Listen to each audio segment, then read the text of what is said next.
a generation that suffered abuse. We haven't been given any real information from Chief and Council. Found healing in a community-led restorative justice program. The first thing that CHCH did was take people back to the land and connect them to the land, right, as part of healing. And now, they're a generation of land defenders. That's what CHCH represented. You know, it was a group of people who stood together and supported each other. Ready to take on a mining project that threatens a trapline. There needed to be some trade-offs. It's empowering us, it's revitalizing our worldview, our way of life.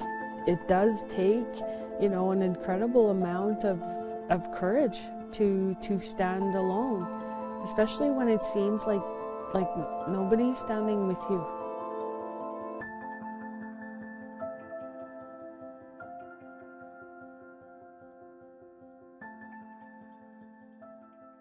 Every day I'm going, and he's seeing like the odds are stacked against us. Hollow Water, a small Anishinaabe community, nestled on the shores of eastern Lake Winnipeg. Nobody cares, and this is too hard. I can't do this. I'm crying and I'm feeling sorry for myself, and then I look over and I see my son. If I give up, how could I ever tell him when things get hard in his own life, don't give up, keep going? How could I ever say that if I was to show him that I'm giving up? And they're watching, and that's who matters. Because, you know, our kids and young people, they care about what we do. Lisa Raven spends much of her time here at Camp Morningstar, a base for land defenders in Hollow Water.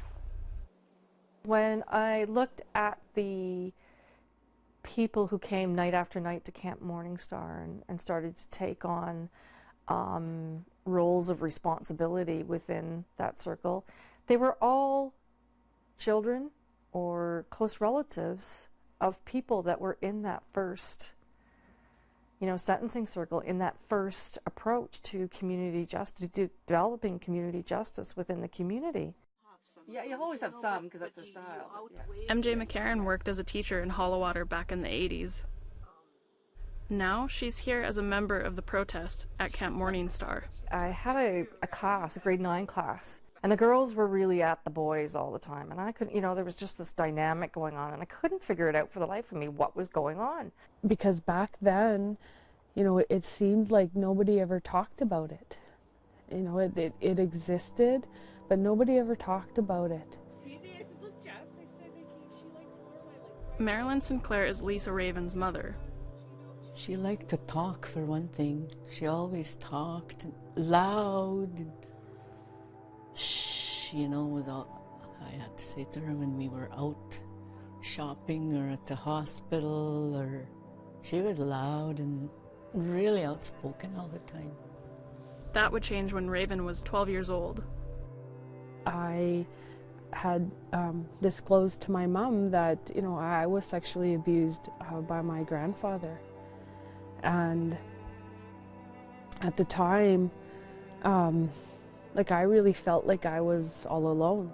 And I thought, like, because this happened to me, that, you know, maybe I'm no good, or maybe I'm worthless, you know, or maybe I don't matter. Well, Lisa had disclosed to me about my dad. I said, Dad, I know what you did to Lisa. He said, yeah. He said, I heard a lot of people. He said, when I was drinking, even when I was sober. That's all he said. I came home, I was driving by myself, and it didn't hit me till I got to Manigataugan Bridge. Oh, you know, I just burst out crying. I stopped the car and I went out and I just screamed, just cried. In our case, you know, it did divide my whole family. And then my mom, who was, standing, in this work, within our own family, it was like she stood alone. But Lisa and her mother Marilyn were not alone.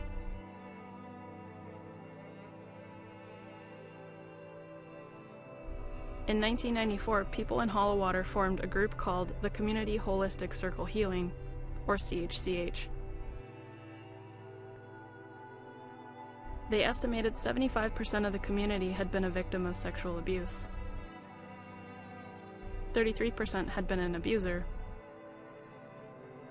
And everyone was impacted. CHCH started investigating ways to bring restorative justice to the community and also deal with both offenders and victims. And after a while, I realized, oh my goodness, probably about 60% of the children in that class, the girls, had been victims or in families where there was victimization. The opportunity came up one time to, they asked me, do you want to take this course,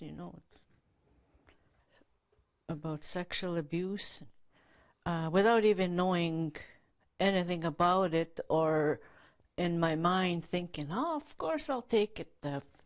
There's no such thing here in the community or anywhere that I haven't heard anyways. Sure, I'll take it. It should be easy, eh? I wanted to be a part and, to help them through this. Not long, bang, my own family, and from then on, I'm here to stay. I want to help. CHCH was a homegrown community approach to healing, and not just for victims and their families. We spoke with a man who abused his stepdaughter back then. I had to go to my dad. I said, Dad, I have to tell you something. I abused my stepdaughter. And he says, why did you do that, son? I said, I don't know, but I'm going to find out. I'm going to find out why I done it. And I found out. I found out the reason why I did it, because somebody did it to me. I had to move out of my house. I moved in with my parents. I had to tell my parents at night that's what I did. To protect his victim, we agreed to conceal his identity. I understand when people hear my story. A lot of people get triggered by it. It's just like reliving it when I'm sharing this with you today. But one of the 7 teachings that our ancestor gave us is talking, so that's why I talked. CHCH gave this man the opportunity to reconcile his past by connecting to ceremony. In anybody's life, before the healing process starts, the poison must be first exposed.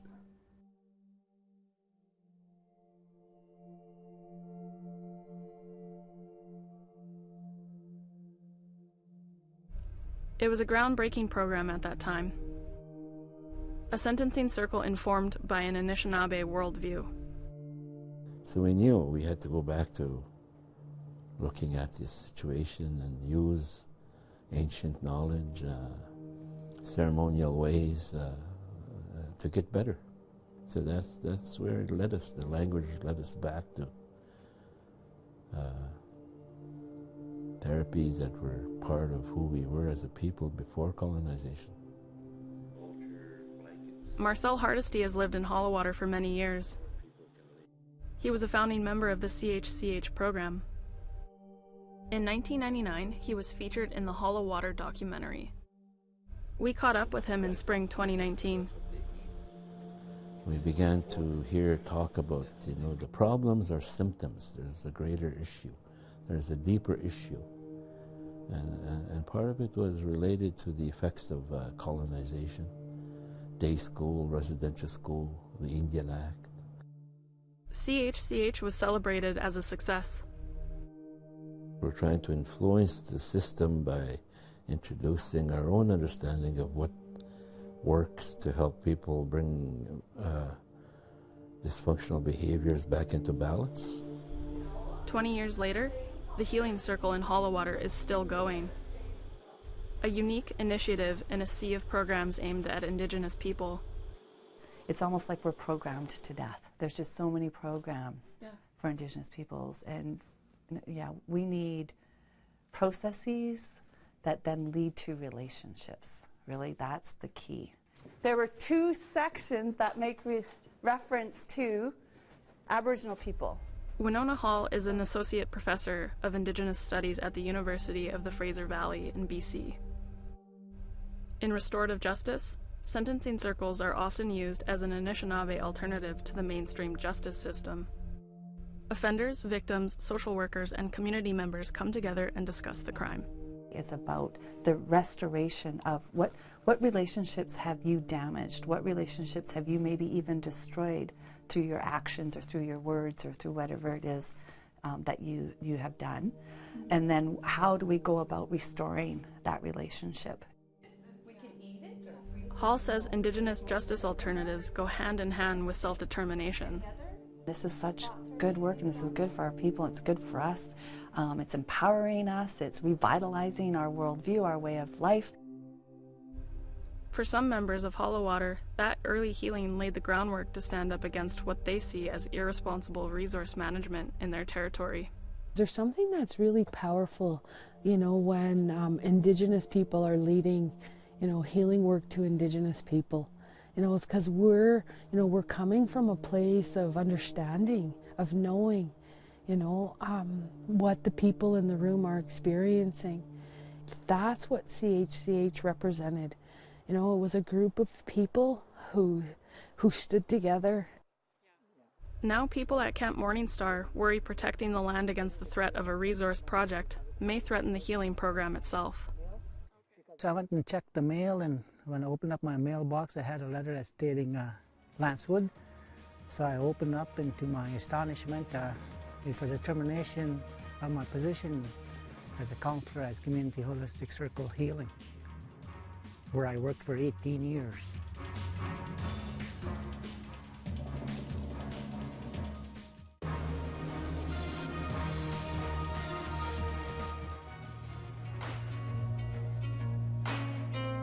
The Anishinaabe community of Hollowater is sitting on a silica sand mine. 45 million tons to be extracted. Silica sand is a key ingredient in the fracking process, and it's in great demand by the oil and gas industry.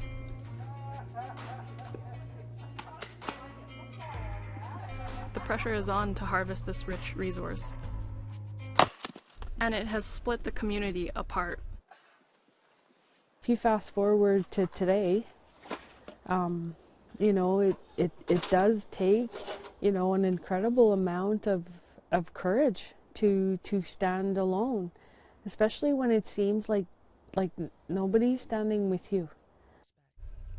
CHCH, Community Holistic Circle Healing, a groundbreaking program that started in the 1990s, has empowered a generation of land defenders like Lisa Raven.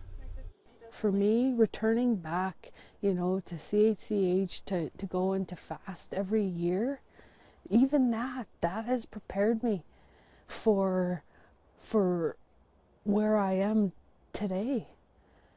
Because when you go back into the bush and you sacrifice, you know, yourself in that way, you get gifts, you know. And the first gift, but for me was instinct, you know, because I was sexually abused, I stopped trusting myself and I stopped trusting other people. You know, I thought, like, if only I had known better, if only I had screamed, if only I had run away, this never would have happened. They're defending the land, and the first thing that CHCH did was take people back to the land and connect them to the land, right, as part of healing. Retired teacher MJ McCarran now spends her time at Camp Morningstar, the base for the land defenders in Hollowater. I was looking for people that especially could help us through the regulatory part, because that's really complicated. And here, you know, the knowledge is coming as a result of the teepee, because it invites people in. Wow. It's a safe place. It builds community. Like the kids, you don't have to tell kids. She feels the regulatory process has been unfair to many community members. You know, this is a trap line. This is, you know, right in the middle of 3 communities. Community concerns take on a new urgency when there's clear cutting near a trap line.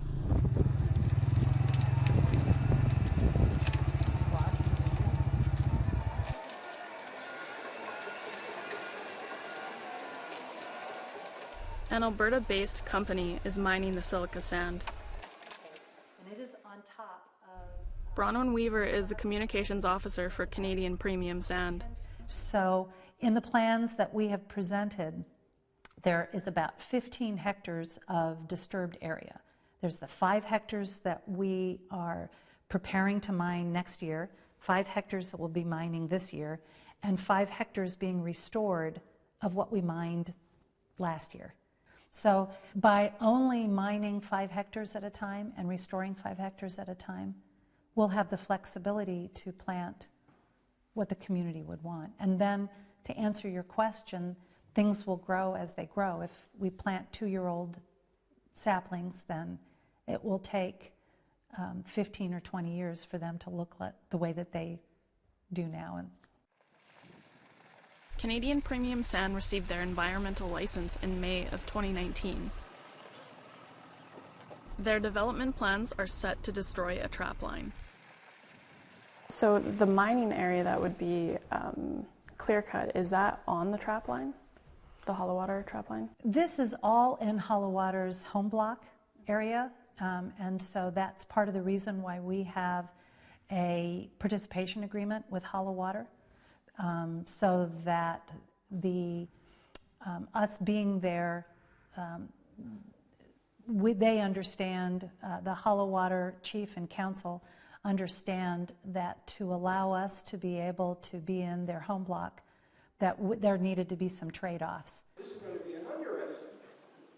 Many Hollow Water residents feel they were not properly consulted on this project. Raven helped organize a community information meeting. So we haven't been given any real information from Chief and Council. So, you know, I had made a couple of requests actually, and they've been denied.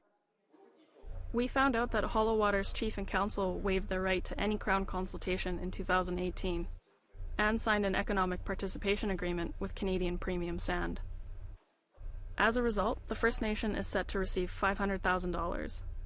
And I really feel like it was their responsibility to make sure, you know, that the membership, you know, understood clearly, you know, what we were entering into and what it was and how it was going to affect us. You know, it's kind of like they use this complicated process and all this overwhelming data like against us, because the common person is not going to pick up that stuff and really be able to make sense of it. And the division in the community is now threatening the healing circle. Many community members believe their jobs are at risk if they support Camp Morningstar. So I went and checked the mail, and when I opened up my mailbox, I had a letter stating Lance Wood. So I opened up, and to my astonishment, it was a termination of my position as a counselor at Community Holistic Circle Healing, where I worked for 18 years. Lance Wood says he believes he was fired by Chief and Council for providing elder services at the camp. Yeah, I think it has to do something with my participating here in Camp Morningstar. You know, we have heard from different community people that not to hang around here. Wood was given just 2 weeks' notice. How would counselor or chief feel if somebody wrote them a letter, they went in the mail and put a letter in your mailbox, you'll read it and say termination? You know, I have bills to pay. I gotta look different now, different position. So, you know, it's hard, I tell you.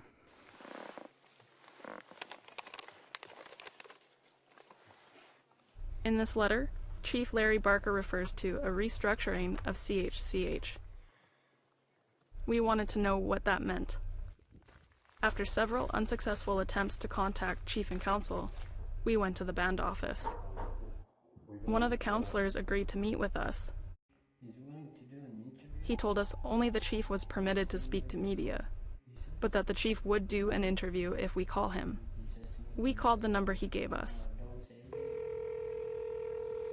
Hello. Hi there, this is Brittany Gio calling from APTN. I'm looking to speak with Chief Larry Barker. This used to be his phone years ago, but it's not his phone anymore. The counselor gave us 3 other phone numbers, none of which reached Chief Barker. We would have asked if Wood was fired in retaliation for participating at Camp Morningstar, but no one got back to us. Wood says it's a serious blow to the healing program that has helped so many people. I wanted to make closure of my clients, so I met the PO, which is the probation officer, to update on my case load, to give her the final when the last time I seen them. The fate of the community holistic circle healing is up in the air. The plan to mine the silica sand on their territory is on a trap line. Something that's overwhelming for Lisa Raven at times. My 16-year-old son, and he was on his phone, but he put his phone down and he was watching me. He's watching me have this meltdown. And I seen him in the corner of my eye. And I immediately stopped. And I said, I'm not giving up. I'm not giving up. I just need to cry. You know, I just need to let this go. And then I got dressed and I came back to the fire. But her path from abuse to healing to empowerment has made Raven determined. And yet every day I'm going and and he's seeing like the odds are stacked against us and he knows it, you know?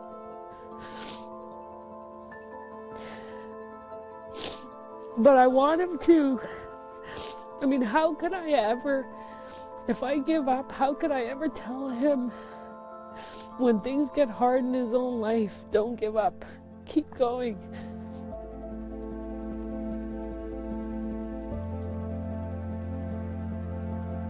What if our way to self-determination and opportunities is not through destroying the land? But what if it's about creating, unique and innovative, ideas for our community?